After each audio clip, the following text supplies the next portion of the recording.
Oke, teman-teman, kali ini review ayam dari giveaway dari Kinera atau Sales. Nah, di harga 700 atau 800 ribuan, saya ada satu ayam yang favorit dari Sales juga. Ini ada Sales Ignite X Beast yang suaranya vokal sentris, treble-nya smooth, resolusinya bagus, separasinya juga bagus. Nah, sekarang di kelas harga 190 sampai 200 ribuan kecil, apakah ayam yang cantik ini akan jadi favorit saya juga? Oke teman-teman, ini review saya untuk Sales Roux.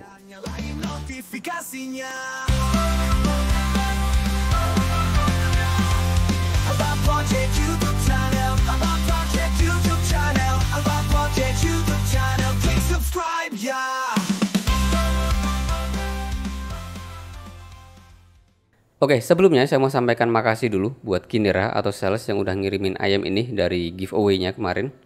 Nah, di video ini saya akan ceritain gimana impresi jujur saya untuk ayam yang cantik ini. Untuk harganya, ayam ini di mainland atau di Cina dibanderol dengan harga $13 sampai $15 USD. Sedangkan di Indonesia sendiri tadi udah saya cek udah ada yang jual di harga kisaran 189.000 sampai 199 ribuan. Ya sebenarnya ada juga sih yang lebih mahal lagi, 200 ribuan ke atas, tapi menurut saya itu udah nggak make sense lagi. Untuk packagingnya, ya ini simple aja teman-teman. Ya harga segini nggak usah terlalu muluk-muluk ngomongin packaging ya. Dapetin ayam yang suaranya bagus aja ini udah sangat bersyukur banget. Ya, jadi di sini boxnya tipis dan full color kayak gini. Isinya juga basic banget, cuman ada unit ayamnya sama kabelnya. Ini kabelnya detachable ya teman-teman ya. Sama ear tips yang jumlahnya ada 3 pasang. Lalu untuk spesifikasinya teman-teman, ayam ini pakai konfigurasi yang jarang-jarang dipakai di ayam model over ear sebenarnya. Nah, di ayam-ayam yang lain biasanya pakai single dynamic driver yang ukurannya 10 mm ya untuk ayam-ayam yang modelnya over ear kayak gini. Nah, sedangkan di sini kali ini dia pakai driver yang ukurannya 6 mm alias micro dynamic driver dengan titanium plated. Sama kayak ukuran driver yang dipakai di ayam-ayam yang biasanya 6 mm ini dipakai di ayam-ayam yang bullet type atau yang straight down kayak semacam Tangzu Princess Changli atau KZ Linglong. Terus kalau KZ ED9 atau ED9 Pro itu dia pakainya driver yang ukurannya 8 mm. Nah, yang kali ini dia pakainya 6 mm. Sangat jarang juga sih ada ayam yang over ear kayak gini tapi pakai driver yang micro driver ukurannya 6 mm. Untuk sensitivitasnya dia ada di 102 desibel. Agak cukup berat di drive ya teman-teman ya. Ini yang perlu jadi perhatian. Lalu impedansinya dia 16 ohm. Sedangkan untuk koneksinya dia pakai 2 pin standar ukuran 0,78 mm. Jadi kalau teman-teman suka ayam ini dan nanti ada niatan mau gunakan di kabel, nah pilihan kabel 2 pin standar ini ada banyak di pasaran. Oke, untuk build quality-nya teman-teman, saya ingin berpendapat tentang desainnya dulu ya. Nah, saya merasa ayam ini cukup baik kalau teman-teman ada kebutuhan ayam atau earphone untuk menunjang perihal fashion. Ayam ini enggak neko-neko sebenarnya, tapi saya perhatikan warnanya, terus bentuk housingnya, terus finishingnya dari material resinnya, ini cantik teman-teman. Nah, kayak gini.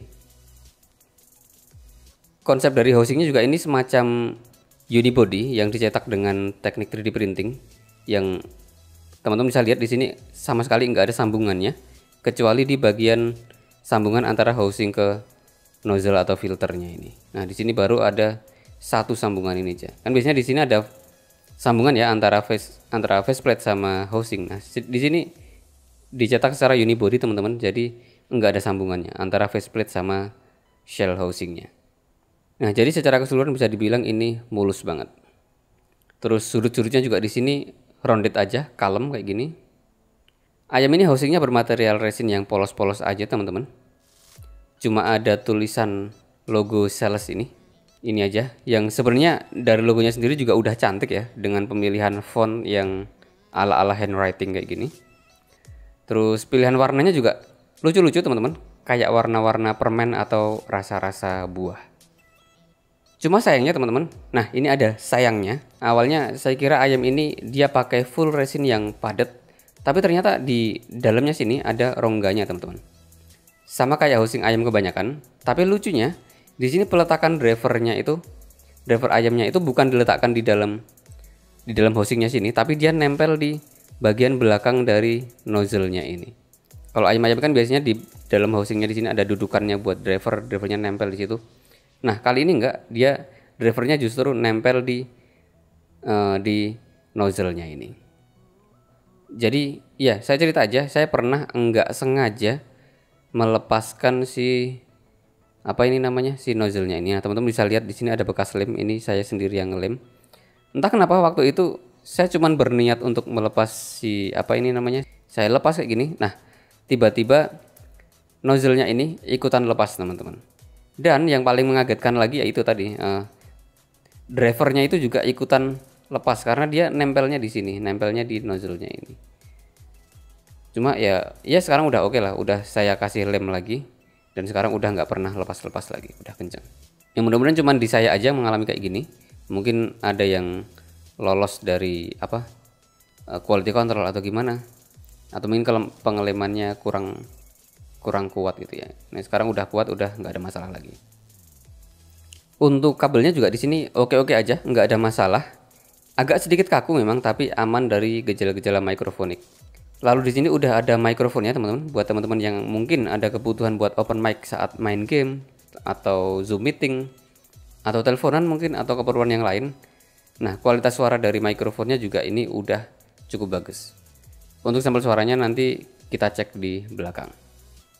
Lalu untuk fittingnya, ayam ini cukup nyaman, teman-teman. Dipakai berlama-lama sama sekali enggak pegel. Bobotnya juga sangat-sangat ringan. Ukuran fisiknya juga terbilang kecil. Nah, biasanya micro driver kayak gini rawan ya yang namanya driver flex. Tapi kali ini di Sales Ru ini aman, enggak ada gejala-gejala driver flex sama sekali. Terus di bagian ear guide-nya ini juga nyaman dan fit di lingkar telinga saya sendiri, teman-teman. Enggak terlalu naik atau enggak terlalu melebar gitu. Di sini kecil aja kayak gini dan nyaman, bisa nempel dengan baik di lingkar telinga saya. Oke, sekarang kita ke pembahasan intinya, teman-teman. Kita akan bahas sound quality-nya gimana dari Sales Ru ini. Ya, kita ke bass atau low-nya dulu. Untuk frekuensi low atau bassnya, ini adalah bagian yang paling berasa dominan di ayam ini. Secara kuantitasnya, secara gebukannya, ini terbilang cukup besar. Gebukannya lebih ke yang tipikalnya halus, lembut, teman-teman. Bukan yang punya punch yang bertenaga gitu, enggak. Cuma sayangnya kehadiran bassnya ini kurang terkontrol dengan baik. Untuk dengerin musik-musik pop, ya masih oke. Tapi berasa kurang kalau kita butuh bass yang menghentak kayak di musik-musik rock yang butuh hentakan bass yang bertenaga gitu. Yang teksturnya bagus. Nah, karena di Sales Ru ini bassnya hanya berasa gede aja, tapi pukulannya kalem, cenderung agak lemes dan kurang punchy. Terus secara transition speednya juga berasa agak lambat. Terus yang paling saya sayangkan adalah layer bassnya ini juga berasa melebar atau bleber agak menutupi area vokalnya, terutama di vokal-vokal bawah. Lalu untuk presentasi instrumen dan vokal di area mid-range-nya, tipikalnya cenderung ke arah yang kalem, teman-teman, halus, lembut, dan mungkin bisa cenderung berasa madi buat teman-teman yang punya selera vokal yang maju. Di sini sebenarnya vokalnya enggak yang mundur-mundur banget ya, teman-teman ya, atau enggak yang mendem banget gitu. Tapi memang dasarnya aja bassnya itu yang blebernya agak kejauhan yang bikin area vokalnya jadi kurang lepas karena agak ketutup sama layer bassnya. Kesan clarity-nya jadi kurang oke. Suara gitar, piano, atau instrumen yang lain di frekuensi ini juga presentasinya sama-sama agak ketutup sama layer tipis dari bassnya yang bleber. Nah, baiknya ayam ini sangat aman dari gejala shouty maupun sibilance. Vokal-vokal atasnya juga sangat aman dari kesan agresif ataupun nyerang. Artikulasinya juga masih terjaga cukup oke sebenarnya. Nggak sampai kayak dengerin orang yang nyanyi sambil kumur-kumur gitulah. Buat beberapa teman-teman yang sensitif sama vokal yang maju, pengen vokal yang kalem banget, ya mungkin Sales Ru ini akan baik-baik aja. Tapi untuk saya pribadi yang ketika dengerin ayam itu fokus utamanya pasti langsung ke vokalnya duluan. Nah, presentasi vokalnya dari Sales Ru ini sejujurnya bukan selera saya, teman-teman. Lalu untuk high atau treble-nya, sekali dengerin ayam ini langsung berasa teman-teman kalau treble-nya ayam ini enggak dituning mengimbangi bassnya yang gede, Sampai di sini masih bassnya berasa dominan, treble-nya sekedar ada aja. Ini juga tambah ngasih kesan keseluruhan ayam ini tuningannya kurang balance, kurang ada kesan jernihnya, enggak detail dan terkesan agak boring. Untuk ekstensi treble-nya juga di sini agak kurang, jadi ada kesan treble-nya buntung. Lalu untuk teknikalitasnya, sayangnya ayam ini resolusinya kurang teman-teman. Clarity dan detailnya atau pindah dari nada ke nadanya berasa kurang lepas, kurang tegas. Terus soundstage dan imagingnya juga cenderung pas-pasan aja. Dan ya datar-datar aja. Lalu separasi instrumennya juga berasa kurang terpisah-pisah dengan baik. Mungkin ini juga karena ya itu tadi bassnya itu seakan-akan menyatukan semua instrumennya jadi satu numpuk-numpuk di situ di bawah bassnya. Tes 1 2 3. Ini adalah hasil rekaman suara dari mikrofon yang ada di in-ear monitor Sales ROO. Tes 1 2 3. Ini adalah hasil rekaman suara dari mikrofon yang ada di in-ear monitor Sales ROO. Tes 1 2 3. Tes 1 2 3. Oke, untuk kesimpulannya langsung aja saya ungkapkan tanpa bertele-tele lagi. Teman-teman cuma akan saya rekomendasikan beli ayam ini kalau teman-teman suka sama wujudnya ayam ini yang memang manis banget, fashionable banget. Sama kalau teman-teman mau cari tuningan yang betul-betul super duper kalem. Nah, ayam ini kalem banget tuningannya teman-teman. Tapi sayangnya Sales ROO ini belum sesuai ekspektasi saya bahwa ayam ini akan jadi favorit saya seperti kakaknya si Sales Ignat X Bis ini.